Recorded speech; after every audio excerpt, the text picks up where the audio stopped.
جنوری کی ایک شام کو ایک خوشپوش نوجوان ڈیوس روڈ سے گزر کر مال روڈ پر پہنچا اور چیرنگ کراس کا رخ کر کے خرامہ خرامہ پٹڑی پر چلنے لگا۔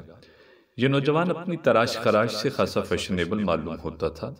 چمکتے ہوئے بال، باریک باریک مونچھیں گویا سرمے کی سلائی سے بنائی گئی ہوں، بادامی رنگ کا اوور کوٹ پہنے ہوئے جس کے کاج میں شربتی رنگ کے گلاب کا ایک ہاتھ کھلا پھول اٹکا ہوا، سر پر سبز فلیٹ ہیٹ ایک خاص انداز سے ٹیڑھی رکھی ہوئی، سفید سلک کا گلوبند گلے کے گرد لپٹا ہوا، ایک ہاتھ کوٹ کی جیب میں اور دوسرے میں بیت کی ایک چھوٹی چھڑی پکڑے ہوئے جسے کبھی کبھی وہ مزے میں آ کے گھمانے لگتا تھا۔ یہ ہفتے کی شام تھی، بھرپور جاڑے کا زمانہ، سرد اور تند ہوا کسی تیز ہاتھ کی طرح جسم پر آ کے لگتی تھی، مگر اس نوجوان پر اس کا کچھ اثر معلوم نہیں ہوتا تھا۔ لوگ خود کو گرم کرنے کے لیے تیز تیز قدم اٹھا رہے تھے مگر اسے اس کی ضرورت نہ تھی، جیسے اس کڑکڑاتے جاڑے میں اسے ٹہلنے میں بڑا مزہ آ رہا ہو۔ اس کی چال ڈھال سے ایسا بانک پن ٹپکتا تھا کہ تانگے والے دور ہی سے دیکھ کر سڑپٹ گھوڑا دوڑاتے ہوئے اس کی طرف لپکتے، مگر وہ چھڑی کے اشارے سے نہیں کر دیتا۔ ایک خالی ٹیکسی بھی اسے دیکھ کر رکی مگر اس نے نو تھینک یو کہہ کر اسے بھی ٹال دیا۔ جیسے جیسے وہ مال کے زیادہ بارونق حصے کی طرف پہنچتا جاتا تھا اس کی چونچالی بڑھتی ہی جاتی تھی۔ وہ منہ سے سیٹی بجا کے رقص کی ایک دھن نکالنے لگا۔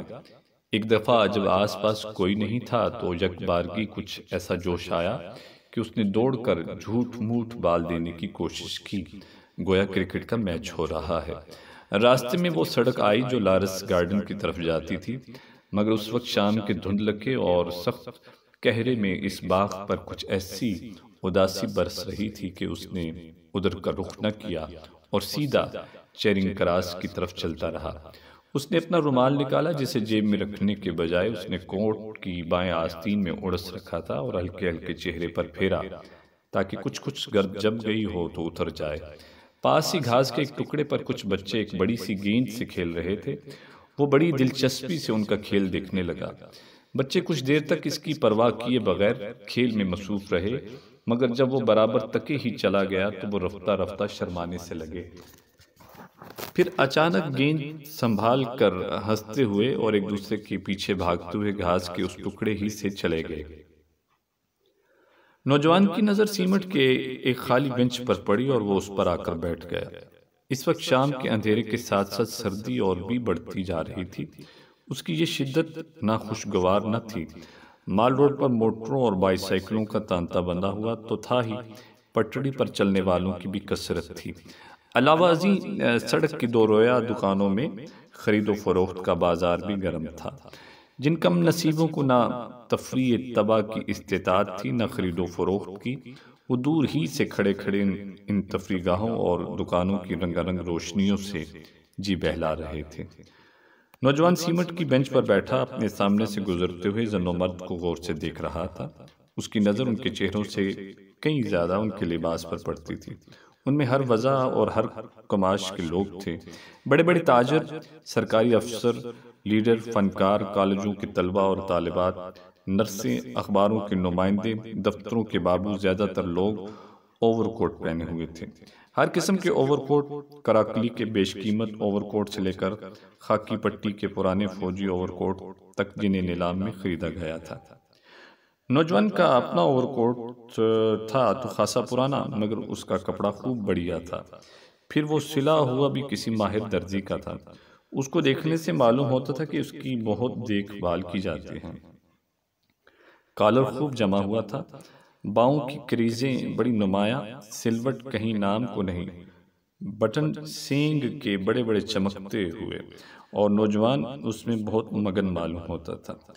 ایک لڑکا پان بیڑی سگریٹ کا صندوقچہ گلے میں ڈالے سامنے سے گزرا۔ نوجوان نے آواز دی، پان والا جناب، 10 کا چینج ہے تو نہیں؟ لا دوں؟ کیا لیں گے آپ؟ نوٹ لے کے بھاگ گیا تو اجی واہ، کوئی چور اچکا ہوں جو بھاگ جاؤں گا؟ اعتبار نہ ہو تو میرے ساتھ چلیے۔ لیں گے کیا آپ؟ نہیں، ہم خود چینج لائیں گے۔ لو یہ اکنی نکل آئی، ایک سگریٹ دے دو اور چلے جاؤ۔ لڑکے کے جانے کے بعد وہ سگریٹ کے کش لگانے لگا۔ ایک چھوٹی سی سفید رنگ کی بلی سردی میں ٹھٹھڑی ہوئی بینچ کے نیچے اس کے قدموں میں آ کر میاؤں میاؤں کرنے لگی۔ اس نے پچکارا تو اچھل کر بینچ پر آ چڑھی۔ اس نے پیار سے اس کی پیٹھ پر ہاتھ پھیرا اور کہا، پور لٹل سول۔ اب 7 بج چکے تھے اور وہ مال کی پٹڑی پر پہلے کی طرح مٹر گشت کرتا ہوا چلا جا رہا تھا۔ ایک ریستوران میں آرکسٹرا بج رہا تھا، اندر سے کہیں زیادہ باہر لوگوں کا ہجوم تھا۔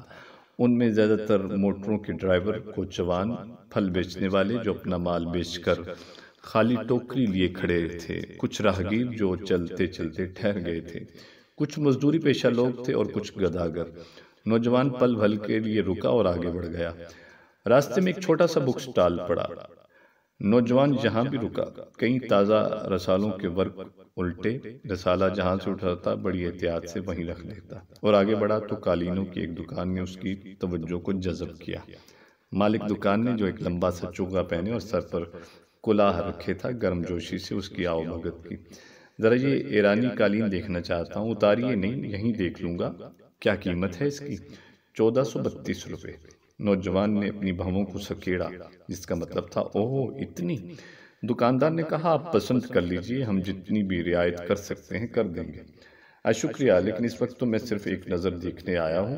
شوق سے دیکھیے، آپ ہی کی دکان ہے۔ 2-3 منٹ کے بعد اس دکان سے بھی باہر نکل آیا۔ اس کے اوور کوٹ کے کاج میں شربتی رنگ کے گلاب کا جو کھلا پھول اٹکا ہوا تھا، وہ اس وقت کاج سے کچھ زیادہ باہر نکل آیا تھا۔ جب وہ اس کو ٹھیک کر رہا تھا تو اس کے ہونٹوں پر ایک خفیف اور پرسرار مسکراہٹ نمودار ہوئی اور اس نے پھر اپنی مٹر گشت دوبارہ شروع کر دی۔ اب وہ ہائی کورٹ کی عمارتوں کے سامنے سے گزر رہا تھا۔ اتنا کچھ چل لینے کے بعد بھی اس کی طبیعت کی چون چالی میں کچھ فرق نہیں آیا تھا۔ نہ تکان محسوس ہوئی تھی، نہ اکتاہٹ۔ یہاں پٹڑی پر چلنے والوں کی ٹولیاں کچھ چھٹ سی گئی تھیں اور ان میں کافی فاصلہ رہنے لگا تھا۔ اس نے اپنی بیعت کی چھڑی کو ایک انگلی پر گھمانے کی کوشش کی، مگر کامیابی نہ ہوئی اور چھڑی زمین پر گر پڑی۔ اوہ سوری کہہ کر زمین پر جھکا اور چھڑی کو اٹھا لیا۔ نوجوان نے شام سے اب تک اپنی مٹر گشت کے دوران نے جتنی انسانی شکلیں دیکھی تھیں، ان میں سے کسی نے بھی اس کی توجہ کو اپنی طرف منعطف نہیں کیا تھا۔ فی الحقیقت ان میں کوئی جاذبیت تھی ہی نہیں، یا پھر وہ اپنے حال میں ایسا مست تھا کہ کسی دوسرے سے اسے سروکار ہی نہ تھا۔ مگر ابھی اس نے آدھی سڑک ہی پار کی ہوگی کہ اینٹوں سے بھری ہوئی ایک لاری پیچھے سے بگولے کی طرح آئی اور اسے روندتی ہوئی میکلوڈ روڈ کی طرف نکل گئی۔ لاری کے ڈرائیور نے نوجوان کی چیخ سن کر پل بھر کے لیے گاڑی کی رفتار کم کی۔ وہ سمجھ گیا کہ کوئی لاری کی لپیٹ میں آ گیا اور وہ رات کے اندھیرے سے فائدہ اٹھاتے ہوئے لاری کو لے بھاگا۔ 2-3 راہگیر جو اس حادثے کو دیکھ رہے تھے شور مچانے لگے، نمبر دیکھو، نمبر دیکھو، مگر لاری ہوا ہو چکی تھی۔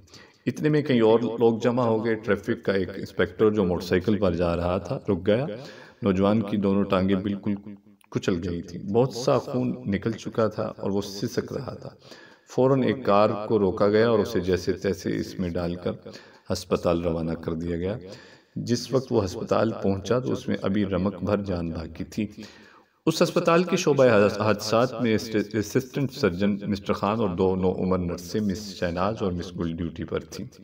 جس وقت اسے اسٹریچر پر ڈال کے آپریشن روم میں لے جایا جا رہا تھا تو ان نرسوں کی نظر اس پر پڑی۔ اس کا بادامی رنگ کا اوور کوٹ ابھی تک اس کے جسم پر تھا اور سفید سلک کا مفرل گلے میں لپٹا ہوا تھا۔ اس کے کپڑوں پر جا بجا خون کے بڑے بڑے دھبے تھے۔ کسی نے ازراہ دردمندی اس کی سبز فلیٹ ہیٹ اٹھا کے اس کے سینے پر رکھ دی تھی تاکہ کوئی اڑا نہ لے جائے۔